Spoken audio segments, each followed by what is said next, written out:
Okay, thank you so much. Have a great summer, okay? You have a good summer too. Thank you so much. Come here, คิดดู come here. นั่นฟังความแม่ แลนด์ทับไอแลนด์ออกทางเอ้ยคิดดู last day of school มื้อสุดท้ายของการเรียนแล้วก็พักซัมเมอร์พอโลกกลับบ้านมาแล้ว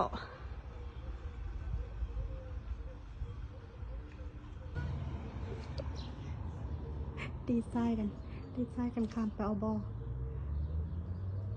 โอ้ย be careful โอเค be careful โอ้ยนั่นสิเกาะขาได้ลูก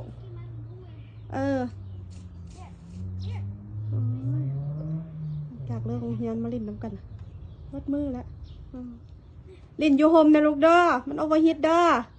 โอเคน้ำมันฮ้อนเป็นวินได้ลูก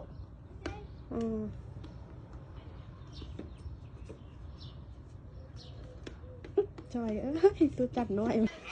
อยู่นอกแดดฮ้อนลินเมื่อยแล้วก็พากันกินได้วันนี้โอ้ก็เสียบคักเนาะม่วนกันหลังจากกินอิ่มแล้วก็ออกมาลินกันคือเก่าเนาะเด็กน้อยเนี่ย energy หลายม่วนได้เบิดมือเบิดคืนพุ่นแล้วเขตบ้านข่อยยำฮ้อนก็จะประมาณนี้เนาะมีรสไอศครีม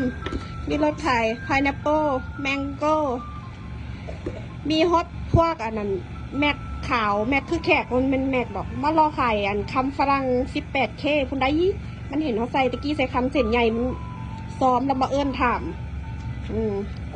ฉันมาก็ถามเปลี่ยนพวกสอดโกงต้มตุ๋นกับมีได้ระมัดระวังเอาbe careful ลูกโอเค have fun ก็จะประมาณนี้เนาะเขตบ้านข่อยพักเฮียนและซัมเมอร์หลายเดือนเติบ